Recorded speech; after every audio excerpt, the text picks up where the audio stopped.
के साथ मैं हूं सुजाता कुकरेती। आप देख रहे हैं महाभारत और महाभारत में आज कह रहे हैं कि किसानों के कुरुक्षेत्र में कैसे नरेंद्र मोदी उतर गए हैं। देश के प्रधानमंत्री नरेंद्र मोदी यूएई में थे और देश में किसान प्रदर्शन फिर शुरू हो गया।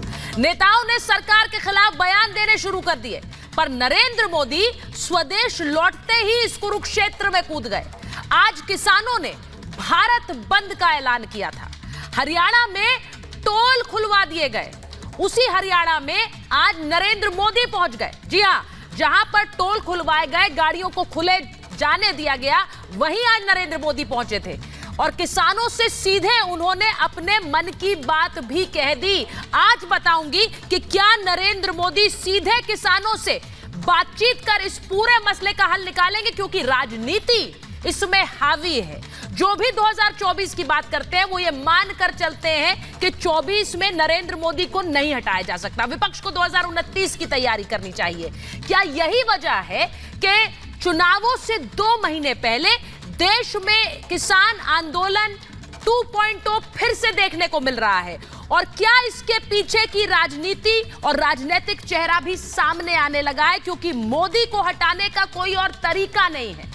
आज मैं आपको बताना चाहती हूं कि वो राजनीति किस तरह से सामने आ रही है, क्योंकि जो बयान आ रहे हैं वो दोनों तरफ से आ रहे हैं और वो कैसे इस आंदोलन की राजनीति को दिखा रहे हैं, उसकी बात कर लेते हैं। पहले आपको दिखाते हैं कि कैसे हरियाणा के मुख्यमंत्री मनोहर लाल खट्टर के एक बयान ने उस राजनीति की परतें खोली हैं।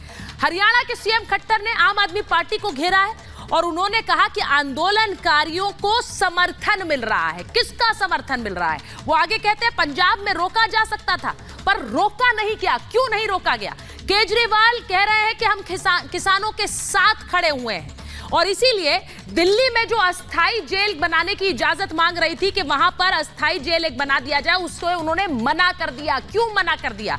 उधर हरियाणा में हुड्डा परिवार किसानों से मिला और मुलाकात के कुछ दिन बाद ही, आपको बताऊं कि ये मुलाकात होती है और उसके कुछ दिन बाद ही, जरा धीरे धीरे चलाइए, वहां पर एक मुलाकात के बाद आंदोलन शुरू हो जाता है। सवाल ये है कि उस मुलाकात में ऐसी क्या बात हुई है जिसके बाद ये आंदोलन खड़ा होता है। साल के अंत में हरियाणा में भी चुनाव है। वहीं राहुल गांधी ने आज किसान न्याय यात्रा की है। जो तस्वीर आप देख रहे हैं, उस यात्रा में तेजस्वी यादव भी उनके साथ आ गए और बिहार में तेजस्वी भी उनके साथ ये गाड़ी चलाते हुए किसानों का समर्थन कर रहे थे। अब सवाल ये कि राहुल ने किसानों को एमएसपी गारंटी की तो बात कर दी है। उन्होंने कहा हमारी सरकार आएगी तो हम एमएसपी कानून देंगे, एमएसपी तय करेंगे।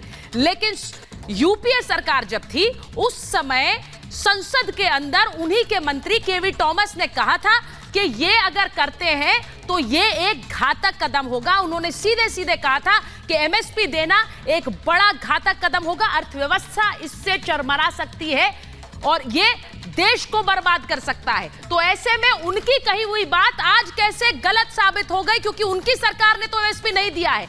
आज ये जरूरी है क्या? क्योंकि मोदी को हटाना है। ये जो तस्वीर आप इस वक्त देख रहे हैं, ये राजधानी में जो उपद्रव करने की कोशिश हो रही है उस पर लगाम लगाने की कोशिश कैसे दिल्ली पुलिस ने कर ली है। दिल्ली चलो के खिलाफ बड़ी तैयारी हो रही है। वहां पर दिल्ली चलो के खिलाफ पुलिस ने अपना मोर्चा खोल दिया है। दिल्ली पुलिस वहां पर गोला बारूद जमा कर रही है।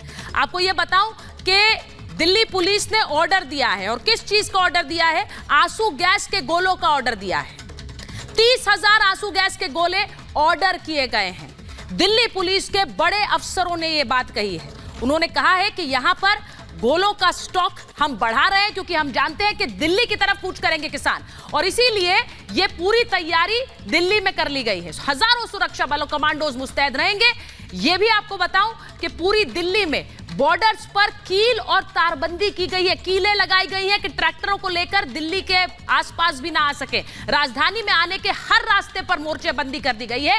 ये इसलिए क्योंकि यहां दिल्ली पहुंचकर आंदोलन को उग्र करने की मंशा है। लेकिन उस मंशा के पीछे क्या एक सियासी मंशा है, ये आपको बता रही हूं। यह रिपोर्ट पहले देख लीजिए, फिर महाभारत।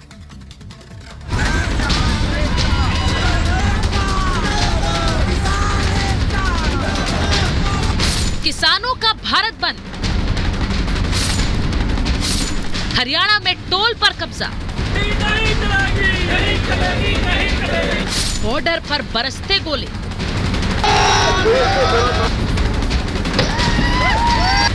कुरुक्षेत्र में उतरे मोदी। किसानों ने भारत बंद बुलाया। देश की राजधानी के आसपास बवाल मच गया। हरियाणा पंजाब बॉर्डर पर हंगामा, हिंसा और आंसू गैस के गोले दागे जा रहे हैं, क्योंकि पंजाब से लेकर हरियाणा तक किसानों का आंदोलन हिंसक होता जा रहा है। धुआंधार पथराव, जोरदार झड़प। रेल रोकने के बाद आंदोलनकारियों ने टोल प्लाजा पर कब्जा कर लिया। लाठी डंडे के दम पर सरकार को करोड़ों रुपए की शपथ लगा दी तो शंभू बॉर्डर पर भगदड़ मच गई। शंभू बॉर्डर पर तस्वीरें देखिए, यहाँ पर टीयर गैसेस दोबारा छोड़े गए हैं। हमारे ठीक पीछे भी देखिए, यहाँ भी टीयर गैसेस के जो कार्ट्रिजेस से गिरे हैं और लोग अपने मुंह को मफलर से, गमछे से ढक रहे हैं। ये टीयर गैस के कार्ट्रिजेस यहाँ पर गिरे हैं और यहाँ सामने देखिए, यहाँ भी टीयर गैसेस आपको देखने को मिलेंगी। और यहाँ पर पुलिस और जो किसान है उनके बीच अब झड़प लगातार और तीखी होती जा रही है और बढ़ती जा रही है। भारत बंद के बीच हरियाणा में हंगामा मचा है, लेकिन किसानों के कुरुक्षेत्र में आज नरेंद्र मोदी कूद गए। रेवाड़ी में पीएम मोदी ने हरियाणा को करीब 10,000 करोड़ के विकास कार्यों की सौगात दी और उग्र होते आंदोलनकारियों को संदेश देते हुए किसानों से मन की बात की। देश के छोटे किसान के पास बैंकों को गारंटी देने के लिए कुछ नहीं था। मोदी ने उन्हें पीएम किसान सम्मान निधि की गारंटी दी। मोदी जब देश के किसानों के लिए उनकी सरकार के काम बता रहे थे तो विरोधी 2024 में मोदी को रोकने का प्लान बना रहे थे। क्या मोदी हटाओ की इस साजिश की बिसात पर विरोधियों ने किसानों को आगे कर दिया है? पंजाब से लेकर हरियाणा और यूपी से लेकर दिल्ली तक आंदोलनकारियों के कंधों पर मोदी विरोधी बंदूक रखकर चला रहे हैं। व्यवहार से पता लगता है कि कोई ना कोई सपोर्ट उनको है ही। आखिर रोकने में तो पंजाब सरकार भी उनको अपनी जगह पर रोक ही सकती है, नहीं रोकी है तो कहीं कुछ ना कुछ अंडरस्टैंडिंग तो रही होगी। और दिल्ली वाले तो ये कहते हैं कि हाँ, हम तो किसान के मूवमेंट के साथ हैं। किसानों की आड़ में कांग्रेस हो, आम आदमी पार्टी हो, कम्युनिस्ट पार्टी हो, यह सब जो रोटी सेकने की कोशिश कर रहे हैं, इससे इनको फायदा नहीं होगा। किसानों का आंदोलन कभी अराजक नहीं हो सकता। यह आंदोलन किसानों का नहीं है। किसानों को तो बरगला करके कुछ संख्या में जरूर बुलाए हैं उसके अंदर, लेकिन यह आंदोलन कोई और चला रहा है। खट्टर का यह दावा हवा में नहीं है। केजरीवाल और भगवंत मान ने आंदोलन की आग को भड़काने में कोई कसर नहीं छोड़ी है।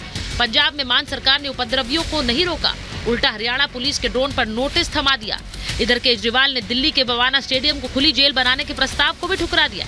आरोप है कि अंदर खाने आम आदमी पार्टी अपनी सियासत के लिए किसानों का इस्तेमाल कर रही है। किसान ਜਿਹੜੇ ਨੇ ਉਹ ਬਾਰਡਰਾਂ ਤੇ ਹੀ ਬੈਠੇ ਨੇ, ਕੋਈ ਐਦਾਂ ਦੀ ਗੱਲ ਨਹੀਂ ਹੈਗੀ। ਬਗਾਨੇ ਦੇਸ਼ ਦੇ ਨਾਗਰਿਕਾਂ ਵਾਲਾ ਸਾਡੇ ਨਾਲ ਤੁਸੀਂ ਵਿਤਕਰਾ ਨਾ ਕਰੋ ਜਾਂ ਵਰਤਾਰਾ ਨਾ करो। ये किसानों का आंदोलन नहीं है, ये आंदोलन है कांग्रेस का, ये आंदोलन है आम आदमी पार्टी का। और इस आंदोलन को पूरी तरीके से जो फंडिंग हो रही है आम आदमी पार्टी कर रही है और पंजाब सरकार के खजाने में से निकाल करके पैसा दिया जा रहा है गलत तरीके से। टीम केजरीवाल ही नहीं, अखिलेश यादव, हुड्डा, राहुल गांधी भी चुनाव से पहले किसानों के आंदोलन में मौका तलाश रहे हैं।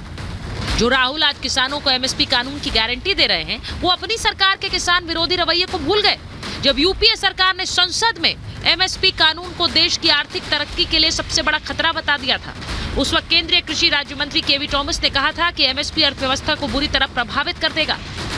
वही लोग अब एमएसपी बढ़ाने वाली मोदी सरकार को कटघरे में खड़ा कर रहे हैं। एमएसपी पर कांग्रेस का बयान सरासर झूठ है।